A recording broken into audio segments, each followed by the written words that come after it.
This is my third time filming this video, and every time either I run out of memory, something goes wrong, and I'm gonna get it this time. Hey guys, what's up? It's Heidi. So today I'm going to be doing my February and my March wrap-up, and I did not do a February wrap-up, so that's why they're all together. I read a total of 6 books in February and 6 books in March, and I'm just gonna get right into the books because I think 12 is a lot to go over and I liked a lot of them and I have a lot to say about these books, so let's go.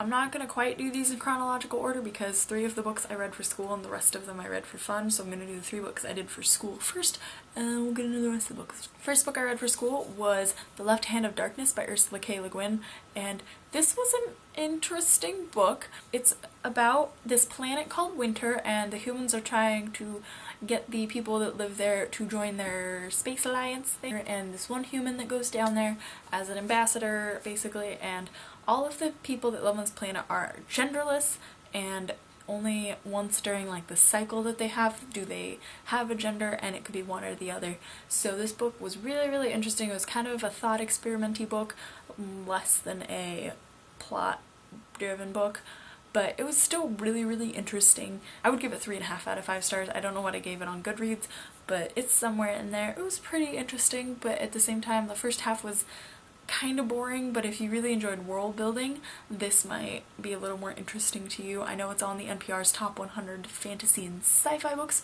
so that could be a good reason to read it also. I did enjoy it though. The second book I read for school was Doomsday Book by Connie Willis, and man, I enjoyed this book. This book was my final project book, so I did focus a lot on this book, and I think I ended up giving it 4 out of 5 stars, but when I first finished it I gave it 3 out of 5 stars. This book is about in the future where historians can use time travel to go back to a century that they are studying. They go and basically live everyday lives in the era that they are studying, and this main character, Kivern, goes back into the 1300s, and that's a pretty intense time to go to. It was interesting. I think it could have been a lot shorter than it was. It was like a 600-page book, but it could have been, you know, like 300 or 400 pages. The last book I read for school was Fledgling by Octavia Butler, and if any of you have read that book, I need you to let me know down below what you thought of it, because I really don't know what I think about this book. This book is about a girl who looks to be about 11 years old, and she's a little black girl, and she shows up on the side of a road, and it turns out that she is in fact a 50-year-old vampire. And from that point on, the book just gets really uncomfortable and weird. There is something in this book, I think, that would make everybody feel uncomfortable. Like, there's at least one thing that would make you feel weird while reading this book. I think I gave it 3 out of 5 stars. I don't think I would have finished it if I was reading it for fun and not for school. Alrighty, now I'm gonna talk about all of the books I read for fun over the last 2 months. There are, what does that leave, 9 of them? The first book I read was The Arithmetist by Brandon Sanderson, and as all Brandon Sanderson novels go, it was awesome. This is his children's series. It is about this alternate Earth, I guess. There's these like creatures called chalklings, and they are basically creatures made out of chalk, and they can attack people and kill them, and they're wild creatures. But there are also these people called arithmetists, and they can control chalklings and make chalklings, and it's really interesting, and there's like a chalkling war going on, and the main character is not a arithmetist, but it's really cool. I need the second one. When I went into this book, I did not know it was going to be a series, and so I got to the end and nothing was finalized. Like, it was so upsetting to finish a book and then you're like, oh, nothing is concluded, and I just didn't know what to do. I was very upset when I found out that this was going to be a series because I didn't know it was going to be a series. 5 out of 5 stars, great book. Loved it. The next book I read was Control by Lydia Kang. This was the Booksplosion book group book of the month is done by Ariel Bissett and Jesse the Breeder and Caddy-tastic and a whole bunch of other people, and there's a ton of people. There's a Goodreads group. I'll leave a link for that down below. I also have a review video up for that book. I will link to that here, and I will also link to it down below. It was a good book, to say the least. I really enjoyed this book. This book has the whole like genetic modification theme going on in it, and the whole outcast thing, and just, it was really good. I went into this book not knowing anything about what it was about. I didn't even read the inside flap. I saw that there was a test tube on the cover and I was like, science. Really, really good book, and I gave it 5 out of 5 stars. I read it in one day, which is kind of crazy. I haven't done that in a while, so that's that. I really enjoyed it. It was really, really good. You can watch my video down below if you want to know more about what I thought about it. The next book I read was Steelheart by Brandon Sanderson, and Mr. Sanderson.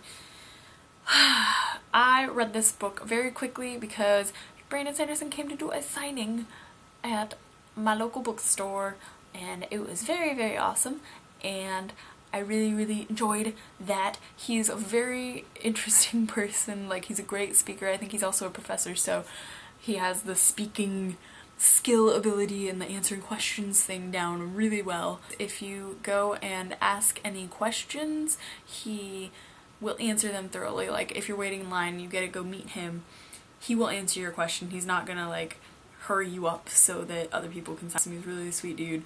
Anyways, Steelheart is his young adult sci-fi fantasy.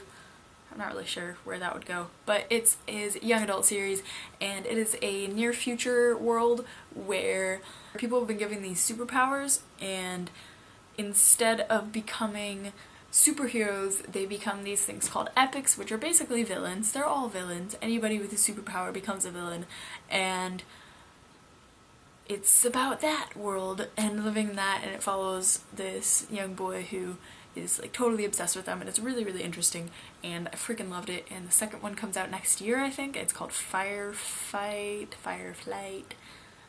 one of the two, and I'm very, very excited for that. And thankfully I did know this was going to be a series, because I don't know if I could have handled this if I didn't. And the last 4 books I read were the first 4 books in the series of Unfortunate Events series by Lemony Snicket, and that is The Bad Beginning, The Reptile Room, The Wide Window, and The Miserable Mill. This is a children's book series, and there's 13 books, and they follow these 3 children, Sunny, Klaus, and Violet, whose parents die tragically in a fire, and they become orphans, and this just follows their lives after that, and obviously lots of unfortunate events happen. And this was a reread for me, this entire series, and when I was a kid, I was like, yeah, this sucks, whatever, but like, I don't remember it being so freaking tragic. Like, the way Lemony Snicket writes, it doesn't seem like an extremely depressing book, but like, you sit there and you think about these events that are happening to these kids, and it's so sad. Like, people die in front of them, and you're just like, why did I read this as a child? This is so sad. And reading them now is a completely different experience than when I read them as a kid. I think I was in like 6th, 7th, 8th grade, around there, when they all came out, and this book series is just completely different. If you read them as a kid, I definitely recommend rereading them, because it's completely different now that I am older. And yeah, so that's kind of how that's going. So that is all of the books that I have read in February and March, and I will see you tomorrow for my TBR for April. I'm having issues with months right now. I don't know why, but I feel like February is next, and it's not. It's definitely April. I don't know why. I've like known my months for many years now, and I've just forgotten them. Anyways, I will see you tomorrow for my April TBR and all of those books. I don't actually know what it is yet, so I'm gonna figure that out at some point here. And let me know down in the comments if you have read any of these books and what you thought of them, especially Fledgling. Do not forget to tell me about Fledgling. And that is all I have for you today, and I will see you tomorrow with my TBR. I love you all. Goodbye. Mwah.